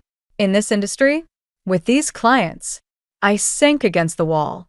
They've thought of everything. My phone buzzed again, the anonymous informant. "Time running out. Meet me at Riverside Park, 1 p.m. You'll want to hear this." "Don't go," Iris said. "It's not worth it." But I was already grabbing my keys. Because here's the thing about hitting bottom. Sometimes you find there's another level lower, waiting to show you just how far you can fall. "I have to know," I told her. "Even if it destroys me." "And if it does?" I thought about Alden's betrayal, Marlo's manipulation, Cora's threats. Then at least I'll go down knowing the truth.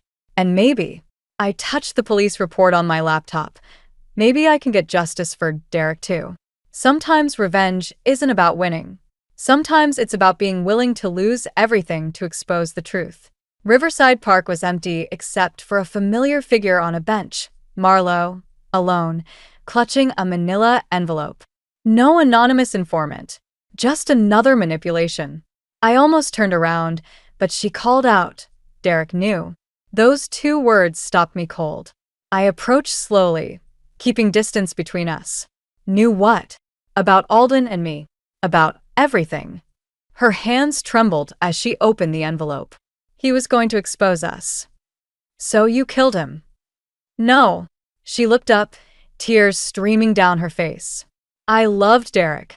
But Alden couldn't let him ruin everything."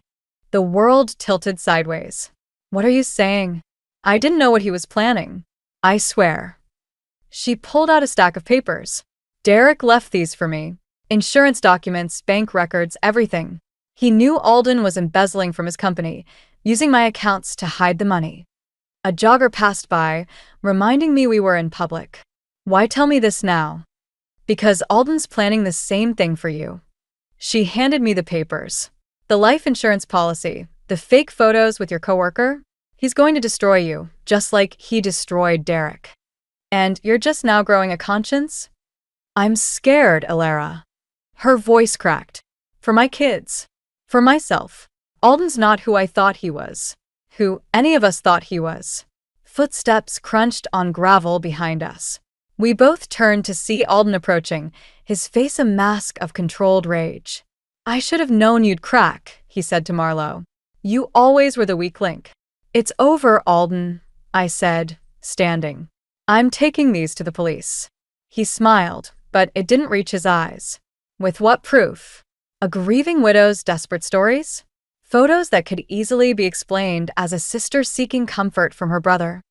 Derek's evidence is circumstantial at best. And who will believe you after those photos of you and Marcus go public? Your career will be ruined. Your reputation destroyed. Like you destroyed Derek? His smile faltered. Derek was an accident. Was it? Marlo stood, her voice stronger now. Tell that to the mechanic who saw you the day before. Alden's composure cracked. You followed me? I followed Derek's instructions. She pulled out her phone, played a video. Alden's voice filled the air, arguing with Derek about missing money, making threats. You recorded everything, I whispered. Delete it. Alden stepped forward, reaching for the phone. Now. It's already with my lawyer, I said. And the insurance investigators. They're reopening Derek's case. You're bluffing. Am I? Check your email. The investigator should have contacted you by now. He pulled out his phone, his face draining of color as he read. When he looked up, the controlled mask was gone, replaced by something darker. I did everything for this family, he snarled. Everything. And you both betray me like this.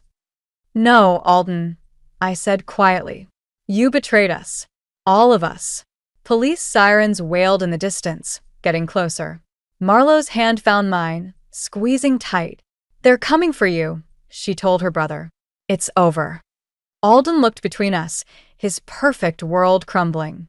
You'll regret this, he said, but his voice shook. Both of you. As the police cars pulled up, I watched my husband raise his hands in surrender. Sometimes revenge isn't about destroying someone else. It's about refusing to let them destroy you. Marlo turned to me, her eyes full of tears and determination. I'm sorry. For everything. I know, I said, watching Alden being handcuffed. So am I. 6 months after Alden's arrest, I stood in our old house one last time, packing the last boxes before the sale closed. Sunlight streamed through windows that no longer held family photos, casting shadows across empty walls that once witnessed so many lies. My phone buzzed, a text from Marlo. Coffee? The kids miss their Aunt Alara. These monthly meetings had become our way of healing, of understanding. Not forgiveness exactly, but something closer to acceptance. I typed back. Usual place noon? The doorbell rang. I opened it to find Cora standing there, looking older than I remembered. The realtor said you'd be here today, she said softly. May I come in? I stepped aside, watching her take in the empty rooms. She touched the wall where Marlo's photos once hung, where my life had begun to unravel. Alden wants to see you, she said finally. Before the sentencing. I know. He's written letters. Have you read them? No. I closed a box, sealing it with tape. Some things are better left unsaid. She pulled an envelope from her purse. He confessed everything. About Derek, the money, all of it. He's accepting a plea deal. That doesn't change anything. No, she agreed, surprising me. But maybe this will. She handed me the envelope. Marlo showed us the truth. About how we enabled him, how we chose not to see. Inside was a cashier's check, the exact amount Alden had taken from our savings. I don't want your money. It's not ours. It's Derek's life insurance payout. It belongs to his children. Her voice cracked. We were so wrong, Alara. About everything. The front door opened again, and Marlo stepped in with her kids. They ran to me, hugging my legs, while she hung back uncertainly. "Mom," she said to Cora, "I didn't know you'd be here. I'm leaving." Cora moved toward the door, then paused. "I'm sorry, Alara, for not being the family you deserved." After she left, Marlo helped me load the last boxes into my car. The kids played in the empty living room, their laughter echoing off bare walls. "I got a job offer," she said. "In Seattle. A fresh start." "That's good." "I meant it. The kids will love it there." "What about you? What's next?" I looked at the house that had held so many versions of myself. Wife, daughter-in-law, victim, survivor. "I'm staying. This is my home, my city. I won't let what happened change that." "And Alden's request? Will you see him?"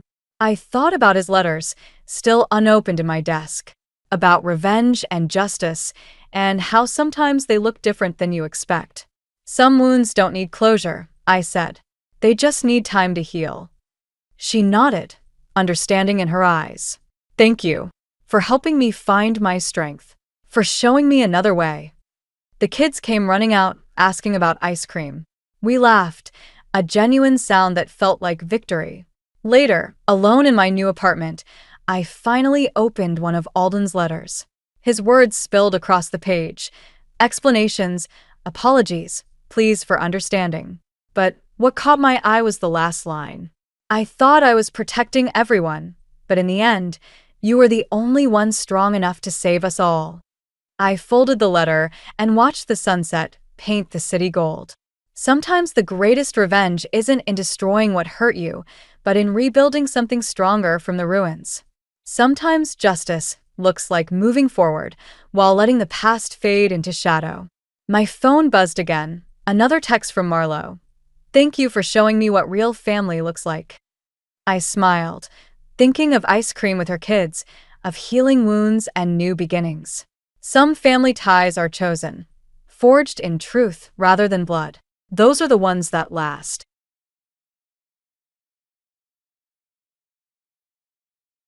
The voicemail came at 3:47 a.m., pulling me from a dreamless sleep. My mother's voice, raspy and desperate, filled my dark bedroom. "Lila, honey, I know it's been years, but I need your help. Things aren't what they seem. Please call me back." It's about the house, your father's house. I wouldn't ask if it wasn't important. I played it 3 more times, each replay making my hands shake harder. 5 years of silence, broken by a middle-of-the-night plea. Classic Serafina, treating time zones and boundaries like gentle suggestions. My apartment felt suddenly small, the walls pressing in. I got up, paced to the kitchen, and poured myself a glass of water. The city lights flickered through my window, casting shadows that reminded me of childhood nights spent waiting for her to come home. My phone buzzed again. A text this time. "I know you're awake. Please." I set the glass down too hard, water sloshing onto the counter. "Damn it," I muttered, grabbing a dish towel. As I wiped up the spill, my eyes drifted to the only family photo I kept, Dad and me at my college graduation, his proud smile frozen in time. He'd been gone 2 years by then, but I'd insisted on displaying his picture at the ceremony. Serafina hadn't shown up. Another buzz. "Lila, I'm scared." My laugh came out harsh. "Sure you are," I said to the empty room. But something in her voice during that voicemail, a tremor I'd never heard before, nagged at me. The house she mentioned was supposed to be mine. Dad's will had been clear about that. But somehow, in the chaos after his death, while I was drowning in grief and final exams, the paperwork had gotten complicated. Serafina's specialty. I picked up my phone, thumbs hovering over the keyboard. Before I could talk myself out of it, I typed, "It's 4 a.m. Some of us work for a living." Her response was immediate. "Meet me tomorrow? The cafe on Brunswick Street, 1 p.m. Please. There are things you need to know about your father." My chest tightened. She knew exactly which buttons to push. I wanted to throw my phone across the room, wanted to block her number, and go back to the life I'd built without her. Instead, I found myself typing, "Fine. 1 hour. Thank you, sweetheart. You won't regret this." But I already did. I walked to my bedroom window, pressing my forehead against the cool glass. Below, a man walked his dog through the empty streets, their shadows stretching long under the streetlights. Normal people doing normal things, while my carefully constructed world started to crack. My phone lit up with one final message. Don't tell anyone you're meeting me, especially not Dorian. I frowned. The name meant nothing to me, but the warning sent a chill down my spine. 5 years was a long time. Who else had inserted themselves into my mother's web while I'd been gone? Sleep was impossible now. I curled up in my reading chair, wrapped in the quilt my grandmother had made before she passed. Tomorrow, I'd face Serafina across a cafe table, armed with 5 years of therapy and boundaries. I'd listen to whatever story she'd crafted, nod politely, and walk away. Simple. But as the sun began to rise, painting my walls in shades of pink and gold, a voice that sounded suspiciously like my father's whispered, "Nothing with Serafina is ever simple." I had no idea how right that voice would be. Brunswick Street Cafe hadn't changed in 5 years. Same rustic wooden tables, same oversized windows, same barista with the sleeve tattoos. But Serafina had changed. A lot. She sat at a corner table, perfectly manicured fingers wrapped around a ceramic mug, wearing clothes that probably cost more than my monthly rent. Her hair was shorter, blonder, and when she smiled, I noticed the subtle work she'd had done around her eyes. Money had always looked good on my mother. "Darling," she said, rising to embrace me. I stepped back, choosing the chair opposite her. "You look." She paused, studying me. "Tired. Middle of the night phone calls will do that." I ordered black coffee when the waitress came by, ignoring Serafina's slight frown at my choice. "I've missed you," she said, reaching across the table. I moved my hands to my lap. "And I know I have no right to ask for your help. But then don't."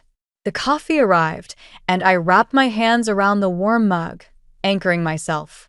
"Why am I here, Serafina?" She glanced over her shoulder before leaning forward.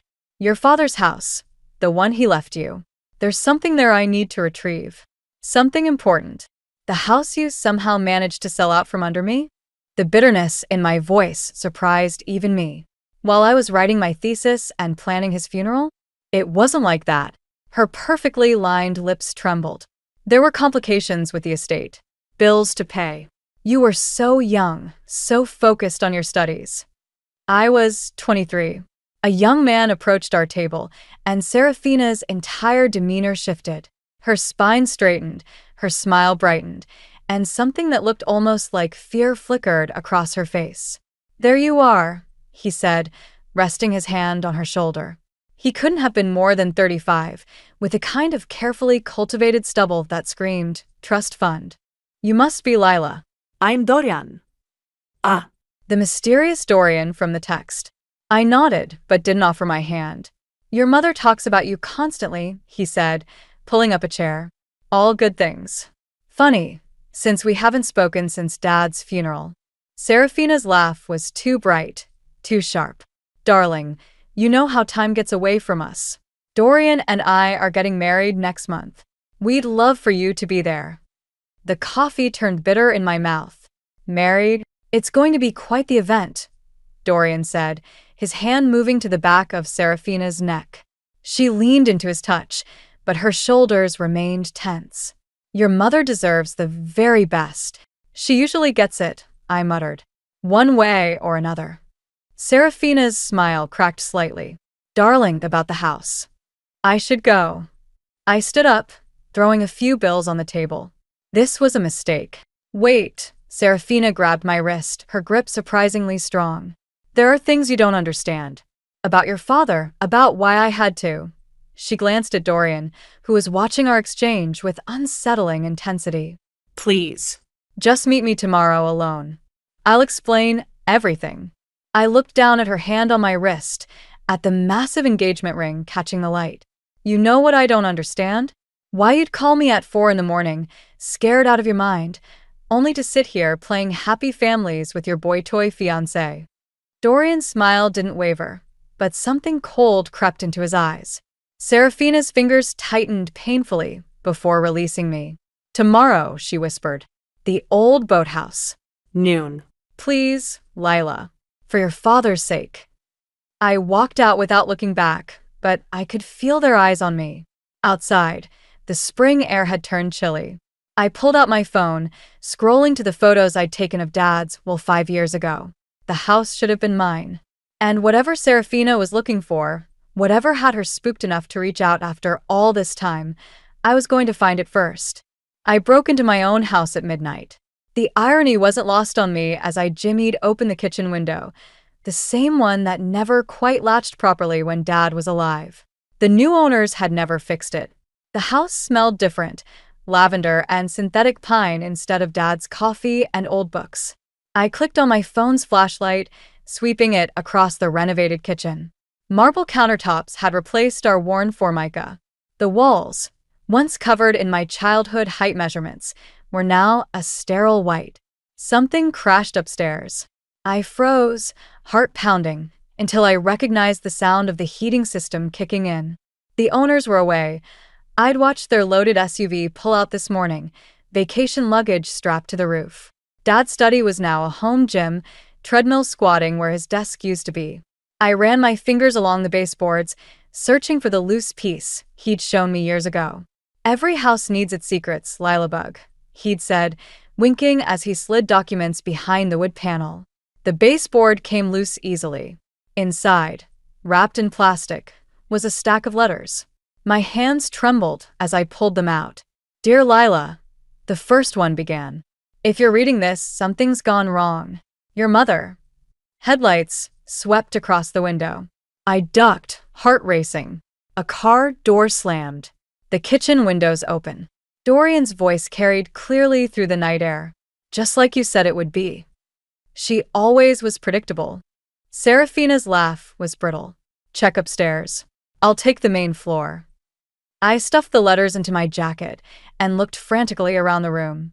The window was too small. The closet too obvious. Footsteps approached the study door. Lila. Serafina's voice was sing-song. Darling, I know you're here. Let's talk about those letters. The door handle turned. I pressed myself behind the treadmill, praying the shadows would hide me. Serafina's silhouette filled the doorway. You know, she said, stepping into the room, your father always thought he was so clever with his little hiding spots. But he told me everything that last night, when the morphine made him chatty. My nails dug into my palms. Dad had been clear-headed until the end. I'd been there. She hadn't. Found anything upstairs? She called out. Not yet, Dorian responded. But the master bedroom's interesting. Lots of hiding places. Serafina moved to the baseboards, fingers tracing the edge I'd disturbed.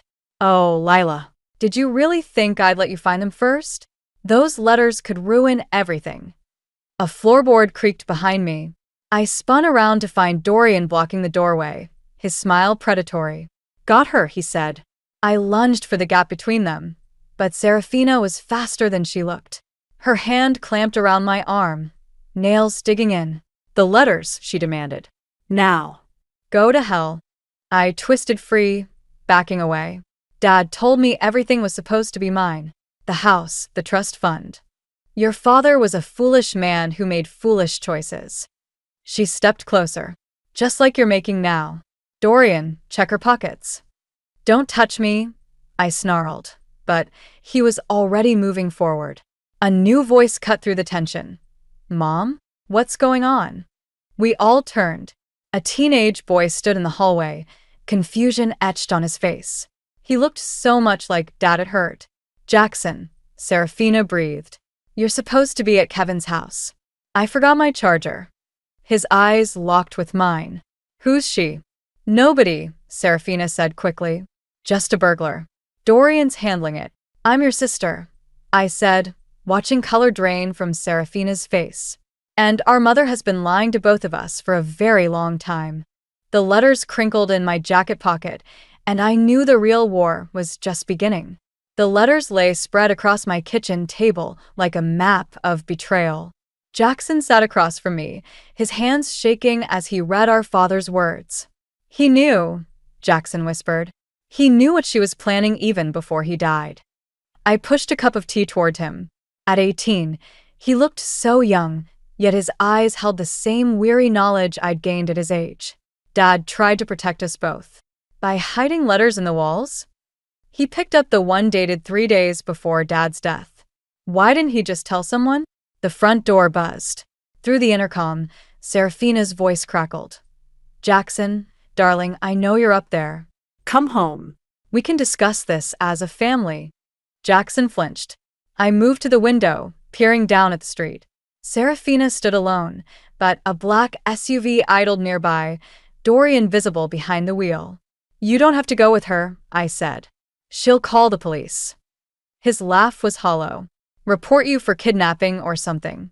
She's good at making things look the way she wants them to." The buzzer sounded again, more insistent. "I have proof now," I said, gathering the letters. "These show how she forged Dad's signature, how she—" "Those letters won't help." A new voice made us both jump. Dorian stood in my doorway, the lockpick in his hand glinting. "Your mother's very thorough about covering her tracks." I stepped between him and Jackson. "Get out." "Can't do that." He closed the door behind him. "But I can offer you both a deal." "Whatever she's paying you," I started. "This isn't about money." He pulled out his phone, showing us a video. My father in his hospital bed, clearly drugged, mumbling something about changing his will. "Your mother's quite the actress, isn't she?" The grieving wife, helping her confused husband make his final wishes clear. Bile rose in my throat. "You helped her stage this." "Actually, no. This was before my time. But I've helped her with other projects since then." His smile didn't reach his eyes. "The question is, what are you willing to do to keep this video private?" Jackson stood up. "You're blackmailing us?" "I prefer to think of it as negotiating. The wedding's in 3 weeks. Attend, play happy family, sign some papers renouncing any claims to the estate, and this video never sees the light of day." The buzzer rang again. I looked at Jackson, saw my own fury reflected in his face. "And if we refuse?" I asked. "Then this video goes public, along with evidence suggesting you both conspired to challenge the will fraudulently. Your mother's reputation stays intact, the loving parent protecting her husband's true wishes from his greedy children." My phone vibrated. A text from Seraphina. "Make the right choice, darling. For once." "She planned this," Jackson said quietly. "All of it. The late-night call, the meeting at the cafe, letting me catch you at the house. She wanted us to find the letters. So we'd know exactly what we stood to lose," I finished. Dorian checked his watch. "Tick-tock. What's it going to be?" I looked at the letters on my table, at my father's desperate warnings. Then at Jackson, who had Dad's eyes and too much of his trust. "We'll be at the wedding," I said. Dorian's smile widened. "Smart girl. I'll let her know." After he left, Jackson turned to me. "You're not really giving up, are you?" I picked up Dad's last letter, dated the day he died. The one I hadn't shown Dorian. The one that mentioned a safety deposit box and a key hidden where only my Lilabug would think to look. "No," I said. "I'm just buying us time." Only my Lilabug would think to look. Dad's words echoed in my head as I stood in the cemetery, staring at his headstone. Jackson shifted nervously beside me. "This feels wrong," he whispered. "So does everything else lately." I knelt in the wet grass, running my fingers along the base of the granite marker. Dad and I had played treasure hunt games throughout my childhood, elaborate puzzles with clues hidden in plain sight. This had to be his final game. "Someone's coming," Jackson hissed. I kept searching, my fingers finding a slight irregularity in the stone. "Keep watch." "Paying respects to your father?" Seraphina's voice cut through the morning mist. I jerked my hand back, but not before feeling something shift beneath my fingers. "What are you doing here?" I stood, positioning myself between her and the headstone. Can a woman visit her husband's grave? She laid a pristine white rose against the stone. "Though I suspect your visit isn't purely sentimental." Jackson stepped closer to me. "Mom, please." "Quiet, darling." Her smile was razor-sharp. "The adults are talking. Did you tell your sister about the trust fund? The one that kicks in on your 18th birthday next month?" My head snapped toward Jackson. He wouldn't meet my eyes. Oh. Serafina's laugh was soft. She didn't know? Everett set it up before he died. Quite substantial, really. Of course, accessing it requires certain conditions to be met. Like attending your wedding, the pieces clicked into place. That's why you needed us both there. Some legal requirement. Smart girl. Always were. Like your father. She brushed invisible dirt from her sleeve. The trust requires both children to be present for any major distributions. Everett's little insurance policy, I suppose. Keeping the family together. You're not family, I spat. You're a con artist who married our father. Careful, darling. Dorian's quite protective of my reputation. It would be a shame if that video found its way to the police. Jackson's voice shook. I don't want the money. Don't be foolish. Serafina's mask slipped for a moment, something desperate flashing in her eyes. You have no idea what I've done to secure your future. Both of you. What you've done. I stepped forward. You mean like drugging Dad in the hospital? Forging documents? Or maybe, like keeping your father's secrets? Her words stopped me cold. Ask yourself why he needed those elaborate hiding places, Lila. Why a respected professor had offshore accounts and coded messages. Your father wasn't the saint you remember. You're lying. Am I? Check the safety deposit box. If you can find the key. She turned to leave, then paused. Oh, and darling? The groundskeeper starts his rounds in 5 minutes. I'd hate for him to catch you, disturbing a grave. After she left, I dropped back to my knees, fingers finding the loose section again. A small key slid into my palm. Lila. Jackson's voice was small. I'm sorry about the trust fund. I should have told you. It doesn't matter. But it did. Every new revelation felt like another crack in the foundation of what I thought I knew. We need to find that safety deposit box. What if she's right about Dad? I closed my fingers around the key until it bit into my palm. Then we deal with it. Together. But as we hurried from the cemetery, I couldn't shake the feeling that we were playing right into Serafina's hands. And somewhere in the back of my mind, a small voice whispered, what if revenge isn't what you're really after? The answer, I feared, was waiting in whatever that key would unlock. The safety deposit box held one item, a USB drive labeled insurance. My hands shook as I plugged it into my laptop, Jackson hovering behind me in my apartment. Video files filled the screen. Dozens of them, dated throughout my father's final year. I clicked the first one. Dad appeared, looking healthier than in my last memories. If you're watching this, Lila, I failed to protect you both. The money in the Cayman accounts, it wasn't mine. I was helping people hide their assets, laundering it through the university. Serafina found out. Turn it off, Jackson whispered. I couldn't. Dad's voice continued. She threatened to expose everything unless I changed my will. But the trust fund, that's clean money. My insurance policy for you and Jackson. As long as you're both present at major family events, she can't touch it. The next video showed Dad arguing with Serafina in his study. She held up papers, screaming about betrayal. He looked defeated, already sick. My phone buzzed. A text from Dorian. Wedding starts in an hour. Don't be late. I closed the laptop. We can't go. We have to. Jackson paced the room. If we don't show up, she wins everything. She already has. I grabbed Dad's letters from my desk. She manipulated him, blackmailed him. And he wasn't innocent either. Jackson's words cut deep. Face it, Lila. There are no heroes here. The doorbell rang. Through the peephole, I saw Dorian in his wedding tuxedo. I know you're in there, he called. And I know what was in the safety deposit box. I opened the door a crack. How? His smile was cold. Because I'm the one who helped your father set up those Cayman accounts. Before Serafina. Before any of this. The floor seemed to tilt beneath me. What? Get dressed. Both of you. The car's waiting.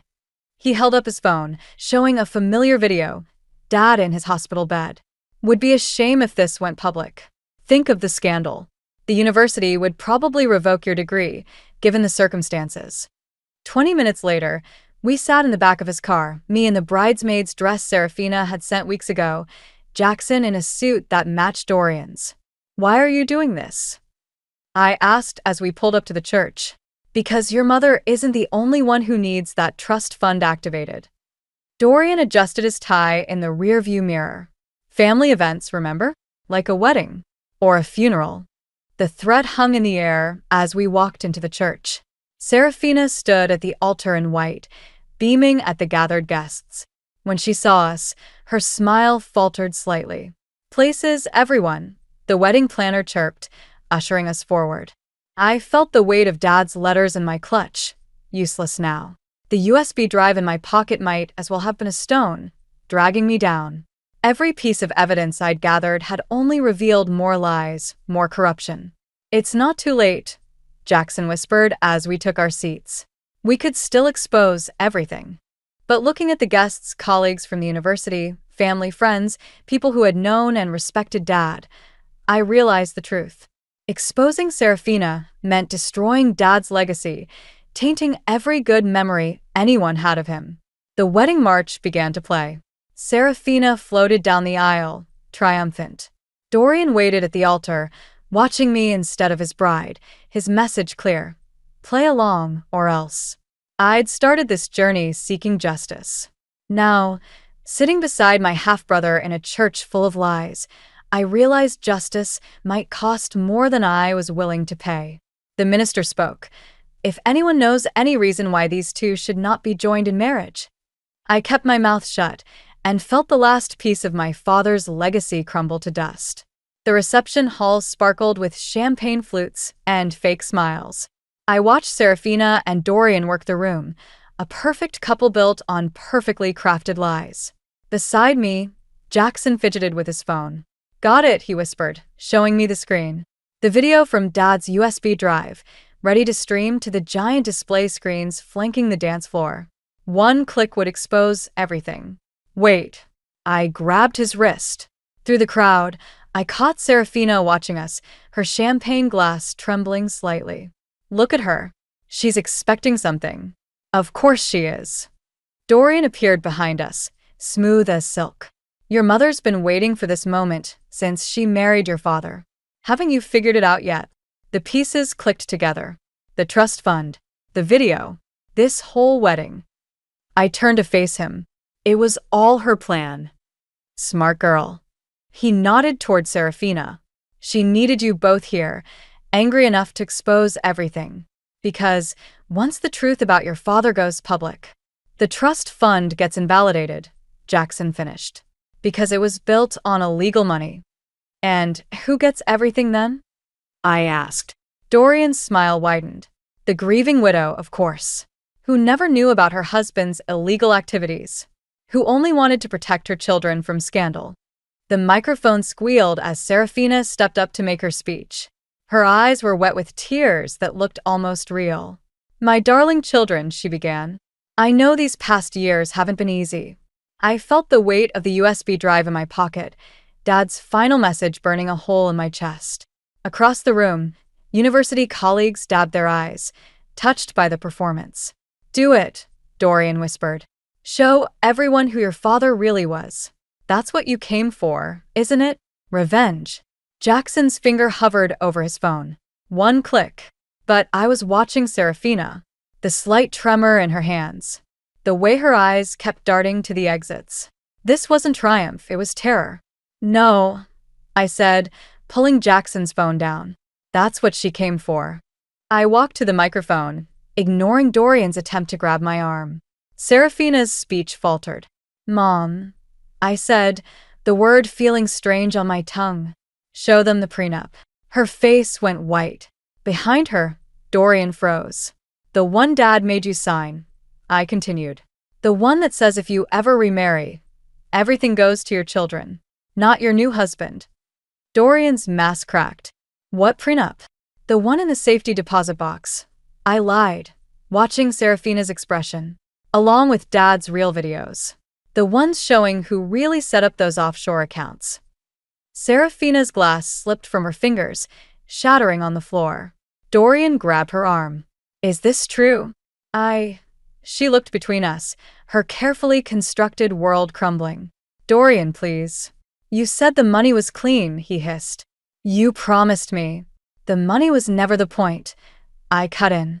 Was it, Mom? You just wanted us here. Together. Like Dad's trust fund required. Tears spilled down her cheeks, real ones this time. I didn't know how else to get you back. Jackson stepped forward. You could have just asked. The room had gone silent, guests watching the drama unfold. Dorian backed away from Serafina, already calculating his escape. The wedding's off, he announced, heading for the door. Good luck explaining this to your lawyers. I watched my mother sink into a chair, decades of manipulation collapsing around her. She looked smaller somehow, more human. What now? Jackson asked quietly. I thought about Dad's real message on the USB drive. The greatest revenge is living well, Lilabug. Don't let the past poison your future. Now, I said, taking Jackson's hand, we start over. All of us. It wasn't forgiveness. Not yet. But maybe it was something closer to peace. 6 months after the wedding that wasn't, I stood in front of Dad's house again. The new owners had moved out, unable to handle the constant repairs. The place looked tired, waiting. Are you sure about this? Jackson asked, holding up the keys we'd gotten from the realtor. I nodded.